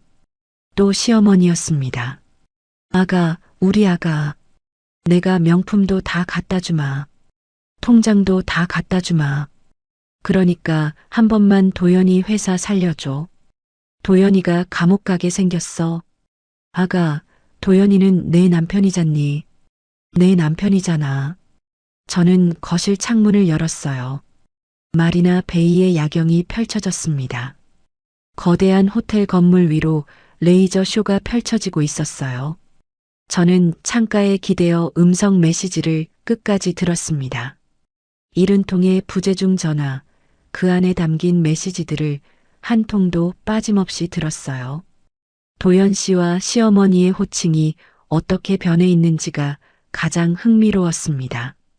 저를 거지 같은 개라고 부르던 시어머니가 우리 아가라고 부르고 있었어요. 저를 야 너라고 부르던 도연 씨가 여보라고 부르고 있었습니다. 사람의 말이라는 게 이렇게나 손바닥 뒤집듯 바뀔 수 있는 거였구나. 새삼 신기했어요. 마지막 메시지를 다 듣고 저는 휴대전화를 식탁에 내려놓았습니다. 와인 잔을 다시 들고 창가로 다가갔어요. 바람이 시원하게 불어왔습니다. 저는 잔을 들어 마리나 베이의 야경을 향해 가볍게 흔들었어요. 잘 들었어요. 두 분. 저는 혼잣말을 했습니다. 아무도 듣지 않는 그 말이 어찌나 후련하게 입에서 빠져나오던지요. 저는 와인을 한 모금 더 마셨어요. 입안에 머금은 와인이 따뜻하게 퍼졌습니다. 휴대전화 화면이 또 깜빡였어요. 이번엔 도연 씨한테서 온 메시지였습니다. 화면을 슬쩍 보니 살려달라는 단어가 보였어요. 저는 화면을 손가락으로 한번 쓸어 메시지를 닫았습니다. 답장은 하지 않았어요. 답장을 할 만한 가치도 없는 메시지였거든요. 저는 휴대전화를 무음으로 둔 채로 식탁 위에 엎어 놓았습니다. 이제 그 두 사람의 목소리는 한동안 듣고 싶지 않았어요. 창밖에서 시원한 바람이 다시 한번 불어왔습니다. 저는 와인 잔을 끝까지 비웠어요. 싱가포르의 첫 며칠이 이렇게 지나가고 있었습니다. 토요일 저녁 저는 싱가포르 도심에 자리 잡은 프라이빗 레스토랑 한 곳을 통째로 빌렸어요. 강가가 한눈에 내려다 보이는 자리, 천장에는 샹들리에가 천천히 돌고 있었습니다. 입구에서부터 제임스가 양복 차림으로 손님들을 맞고 있었어요. 저는 짙은 와인색 드레스를 입고 머리를 단정하게 올린 채로 입구에 서서 한 사람 한 사람을 맞이했습니다. 가장 먼저 도착한 손님은 동남아 메인 바이어 중 한 분인 응우옌 사장이었어요. 지우 대표님, 정말 축하드립니다. 응우옌 사장님 와주셔서 감사해요. 안쪽에 자리 마련해뒀어요. 이렇게 좋은 자리에 저희를 불러주시다니 영광입니다. 응우옌 사장이 두 손으로 제 손을 잡으며 환하게 웃었어요. 그 뒤로 태국, 말레이시아, 인도네시아에서 온 핵심 바이어 네 분이 차례로 들어왔습니다. 저와 5년 가까이 거래해 온 분들이었죠. 도연 씨의 한국 본사를 미련 없이 끊어내고 제 싱가포르 신규 법인과 손을 잡은 분들이었어요. 모두 자리에 앉자 제임스가 잔을 들고 일어났습니다. 여러분, 오늘 우리가 모인 자리는 단순한 사업 파티가 아닙니다. 지우 대표가 7년 동안 묵묵히 일궈온 사업이 진짜 주인 손으로 돌아간 걸 축하하는 자리예요. 맞습니다. 응우옌 사장이 잔을 들어 동의했어요. 인도네시아의 사르토노 사장도 고개를 끄덕이며 말을 보탰습니다. 솔직히 저희끼리 모이면 늘 그런 얘기를 했어요. 일은 다 지우 대표가 하는데 사이는 왜 다른 사람이 하느냐고요. 그러게 말이에요. 강도연 그 사람은 만날 때마다 약속을 두세 번씩 어겼습니다. 그런데 지우 대표는 한 번 한 약속을 5년 동안 한 번도 깬 적이 없어요. 저는 잔을 들고 천천히 일어났어요. 여러분, 이렇게 자리해 주셔서 감사합니다. 제가 지난 7년 동안 한 게 있다면 그건 여러분의 신뢰를 한 번도 저버리지 않은 거예요. 앞으로의 사업도 그 약속 위에 올려놓겠습니다. 손님들이 모두 잔을 들었어요. 샹들리에 불빛 아래에서 잔들이 부딪히는 소리가 가볍게 울려 퍼졌습니다. 식사가 시작되고 코스가 두 번쯤 나왔을 때 사르토노 사장이 와인 잔을 내려놓으며 입을 열었어요. 지우 대표, 사실 저희 그룹에서 추가 투자를 검토하고 있어요. 싱가포르 법인에 500억 정도 투자할 의향이 있습니다. 500억이요. 지우 대표가 받아주신다면요. 이번엔 단순 거래가 아니라 지분 투자로 들어가고 싶어요. 옆에 앉아있던 태국의 솜차이 사장도 손을 들었습니다. 저희도요. 저희 쪽에서도 300억 정도 들어갈 수 있어요. 같이 가시죠. 저는 와인 잔을 천천히 입가에 가져갔다가 내려놓았어요. 제임스가 옆에서 작게 웃으며 저를 쳐다봤습니다. 여러분, 그 자리에서 결정할 일은 아닌 것 같고요. 다음 주 안에 정식으로 미팅 잡고 조건 맞춰봐요. 좋습니다. 저희도 정식 절차로 진행하겠습니다. 저녁이 깊어가면서 손님들의 얼굴이 발그레해졌어요. 응우옌 사장이 와인 잔을 들고 저에게 다가왔습니다. 지우 대표, 한 가지 물어봐도 되겠습니까? 네, 말씀하세요. 강도연 그 사람 지금 한국에서 어떻게 됐는지 혹시 아세요? 저는 잔을 천천히 흔들며 짧게 미소 지었어요. 신문 한번 들춰보세요, 사장님. 어제 한국경제뉴스 톱이었어요. 포토라인에 섰다는 그 사진 말씀이시군요. 네, 그 사진이요. 응우옌 사장이 고개를 저으며 짧게 웃었습니다. 사람은 자기가 누구한테 빚지고 사는지 알아야 해요. 그걸 모르면 결국 저렇게 되는 거죠. 저는 응우옌 사장의 잔에 와인을 따라줬어요. 제임스가 핸드폰을 들어 와이프에게 영상 통화를 거는 모습이 시야 한쪽에 보였습니다. 다들 각자의 자리에서 편안하게 어울리는 풍경이었어요. 그날 한국에서는 도연 씨가 검찰청 정문의 모습을 드러냈습니다. 양손에 수갑을 차고 양옆에 검찰 수사관이 한 명씩 붙어 있었어요. 플래시 세례 속에서 도연 씨는 고개를 푹 숙이고 있었습니다. 기자들이 마이크를 들이대며 질문을 쏟아냈어요. 강 대표님, 횡령 액수가 얼마나 됩니까? 조세포탈 혐의에 대해 한 말씀. 부도 직전까지 약혼식을 준비하셨다는데 사실입니까? 도연 씨는 한마디도 대답하지 못했어요. 청년 재벌이라고 불리던 그 모습은 어디에도 없었습니다. 며칠 사이 살이 빠져 양복 어깨가 헐렁해 보였고 머리는 며칠을 못 감은 듯 떡져 있었어요. 같은 시각 윤말숙은 본가에서 짐을 빼내고 있었습니다. 빚쟁이들이 들이닥쳐 본가 가구를 압류해가는 와중이었어요. 윤말숙은 속옷 차림에 가운 하나를 걸치고 마당 한 구석에 쪼그려 앉아 있었습니다. 주변 이웃들이 담장 너머로 그 광경을 구경했어요. 평소 무시하던 그 이웃들이었죠. 가구가 다 빠져나간 그날 밤 윤말숙은 갈 곳이 없어 24시간 찜질방으로 발을 옮겼습니다. 한때 강남 사교계의 사모님이라 자처하던 사람이 찜질방 한쪽 구석에서 수건을 베고 누워 잠을 청했어요. 다음 날 아침에는 노숙자 쉼터로 자리를 옮겨야 했습니다. 윤말숙의 입에서는 똑같은 말이 반복해서 흘러나왔어요. 우리 아들이 수백억 자산가야. 우리 아들이. 그 모습을 본 쉼터 직원이 윤말숙을 안내실로 데려가 따뜻한 차 한 잔을 내밀었다고 합니다. 나중에 흥신소를 통해 들어온 사진과 보고서에는 그 광경이 고스란히 담겨 있었어요. 저는 그 사진을 한번 보고 휴지통에 버렸습니다. 더 이상 보고 싶지 않았어요. 이미 끝난 일이었으니까요. 레스토랑 파티가 막바지에 접어들었을 무렵 제 휴대전화가 진동했어요. 화면에 발신자 표시 제한이라는 글자가 떴습니다.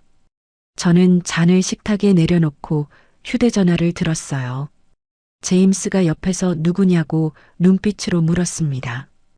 도연 씨 같아. 받지 마. 한 번은 받아야지.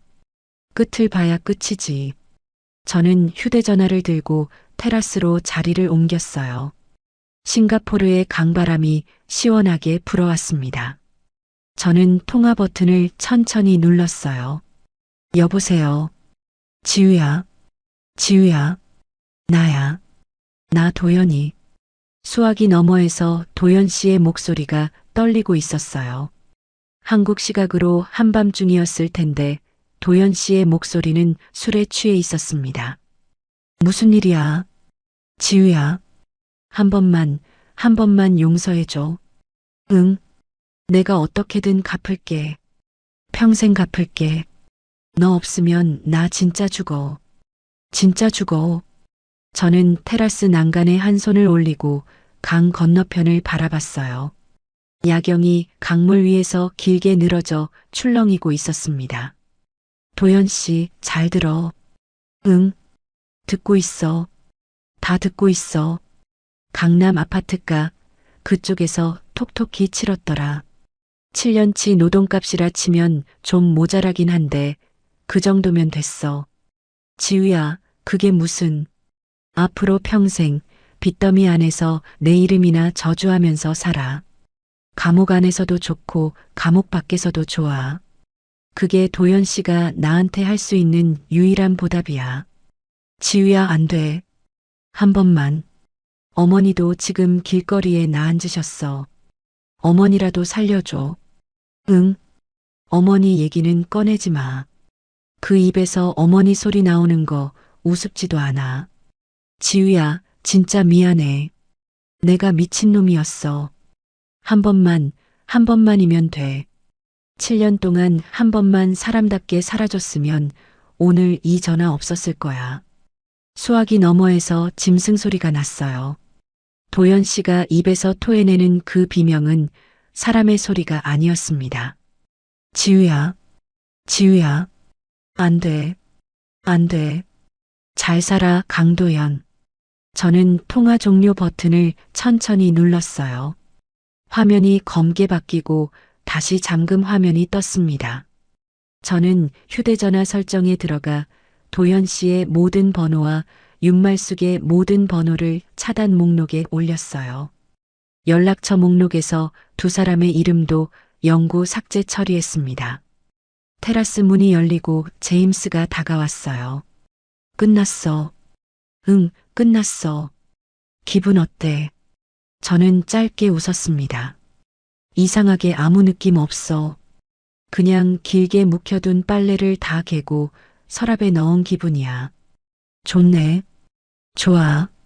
제임스가 어깨에 손을 한번 올렸다가 떼고 안쪽으로 들어갔어요.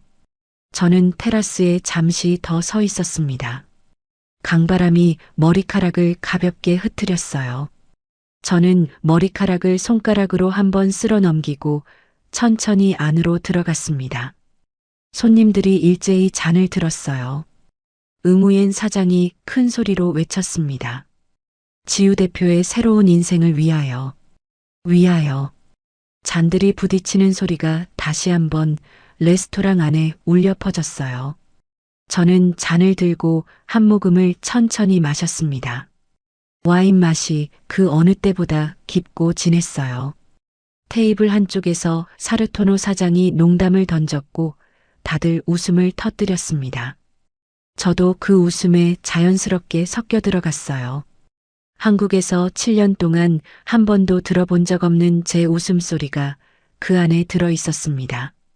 저는 자리에 앉아 메인 요리가 나오기를 기다렸어요.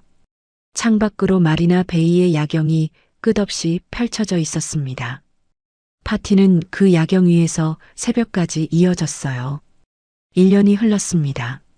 싱가포르의 사무실 창밖으로 적도의 햇살이 깊숙이 들어왔어요. 저는 책상 위에 놓인 신간경제 매거진을 손가락으로 천천히 쓰다듬었습니다. 표지에는 흰색 정장을 입고 카메라를 정면으로 바라보는 제 얼굴이 큼지막하게 박혀 있었어요. 아시아 유통시장을 이끄는 가장 영향력 있는 여성 CEO. 그 한 줄이 표지 한복판에 굵게 인쇄되어 있었습니다. 제임스가 사무실 문을 두드리고 들어왔어요. 지우, 이번 호 잡지 들어왔어. 전 세계 30개국에서 동시 발매라더라. 고생했어, 제임스. 인터뷰는 다 정리됐고, 응, 편집장이 마지막 원고 보내줬어. 한번 훑어볼래. 저는 인쇄된 원고를 받아들고 천천히 페이지를 넘겼어요.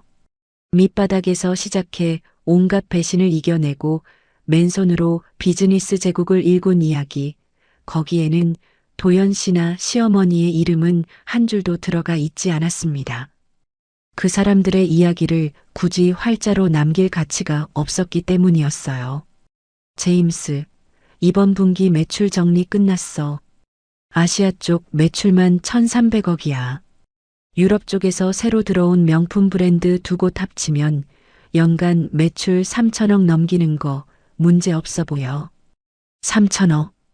네가 한국에서 일하던 시절 도연이 회사 전체 매출의 5배야. 저는 짧게 웃었어요. 숫자 자체가 주는 만족감보다는 그 숫자가 누구의 손으로 만들어졌는지가 더 중요했습니다. 저는 잡지를 책상 한쪽에 가지런히 놓고 의자에 등을 기댔어요. 오후 미팅이 끝나고 저녁 무렵 제임스가 사무실로 들어와 작은 봉투 하나를 책상에 올려놓았습니다. 한국에서 들어온 자료야. 보고 싶어 할 것 같아서. 또 그 사람들 소식이야. 마지막 정리야. 이것만 보고 더 이상 보고하지 말라고 할게. 저는 봉투를 열어 안에 든 종이를 천천히 펼쳤어요. 한국의 법조 기자가 정리해 보내준 짧은 요약문이었습니다. 도연 씨가 결국 1심에서 징역 8년을 선고받았다고 적혀 있었어요. 횡령과 배임, 조세포탈, 사문서 위조에 이르기까지 죄목이 줄줄이 늘어서 있었습니다. 추징금은 평생 갚아도 모자랄 액수였어요. 도연 씨는 경기도의 한 교도소 독방에서 복역 중이라고 했습니다. 두 번째 종이에는 시어머니의 근황이 적혀 있었어요. 시어머니는 중증 치매 판정을 받고 충청도의 한 외진 요양원에 들어갔다고 했습니다. 아들의 면회는커녕 자기 이름도 가물거리는 상태였어요. 요양원 직원의 증언에 따르면 시어머니는 매일 허공을 향해 지우야 잘못했다. 우리 아가 잘못했다 하면서 양손을 비비는 동작을 반복한다고 했습니다. 저는 그 종이를 끝까지 읽고 책상 위에 가지런히 내려놓았어요. 가슴 한구석에서 무언가 출렁일 줄 알았는데 의외로 조용했습니다. 통쾌함도 동정심도 아무것도 올라오지 않았어요. 그 두 사람의 이름이 적힌 종이는 그저 길에서 주워든 낯선 광고지처럼 무게 없이 가벼웠습니다. 제임스? 응. 이거 마지막이야. 다음 주부터는 한국 쪽 소식 가져오지 마. 알았어. 한 줄도 가져오지 마. 누가 죽었다, 누가 살았다, 그런 소식도 다 빼고. 그렇게 할게. 제임스가 가볍게 고개를 끄덕이고 사무실을 나갔어요. 저는 의자에서 일어나 종이를 그대로 파쇄기에 넣었습니다. 종이가 가늘게 잘려 통 안으로 떨어지는 소리가 사각사각 들렸어요. 저는 그 소리가 다 멈출 때까지 그 자리에 서 있었습니다. 다음 날 토요일 아침이 밝았어요. 저는 싱가포르 해안가에 자리한 제 명의의 저택에서 눈을 떴습니다. 침대 머리맡 창문 너머로 푸른 바다가 끝없이 펼쳐져 있었어요. 저는 잠옷 차림으로 테라스에 나가 깊게 숨을 들이마셨습니다. 짭짤한 바닷바람이 폐 깊숙이 들어왔어요. 가정부가 신선한 과일 주스 한 잔을 쟁반에 받쳐 가져왔습니다. 사장님, 오늘 아침은 야외에서 드시겠어요? 네, 수영장 쪽으로 차려주세요. 네, 사장님.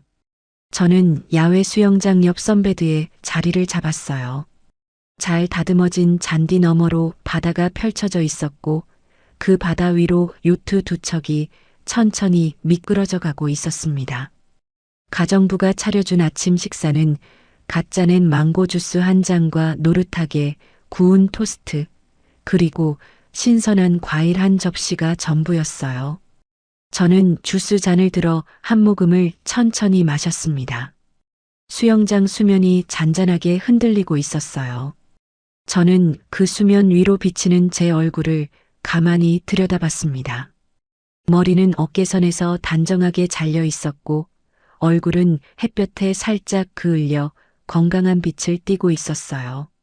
무엇보다 눈빛이 달랐습니다. 1년 전 한국에서 시댁 대문 밖에 쪼그리고 앉아있던 그 여자의 눈이 아니었어요. 저는 수면에 비친 제 얼굴을 향해 작게 웃었습니다.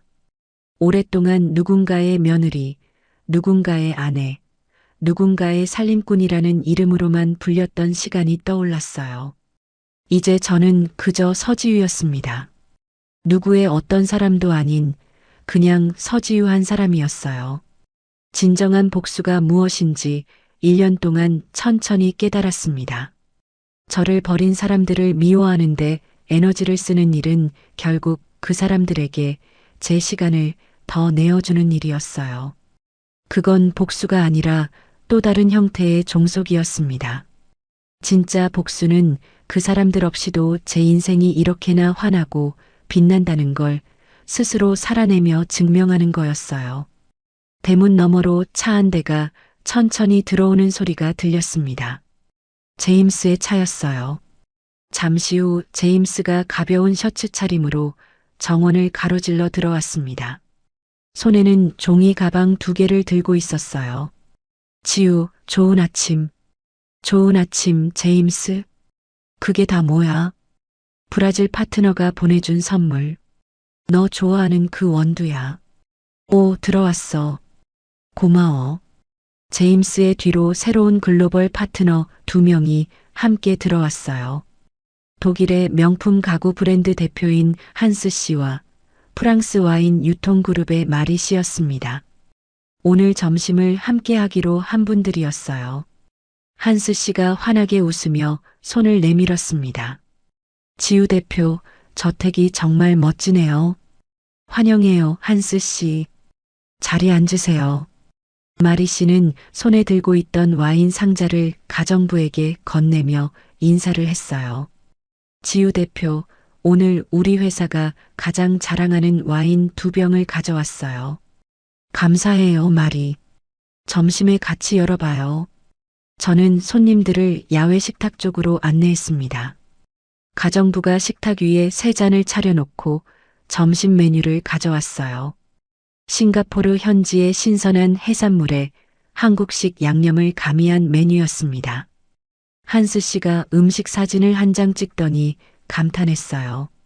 이 음식 정말 흥미롭네요. 한국 사람만이 만들 수 있는 풍미예요.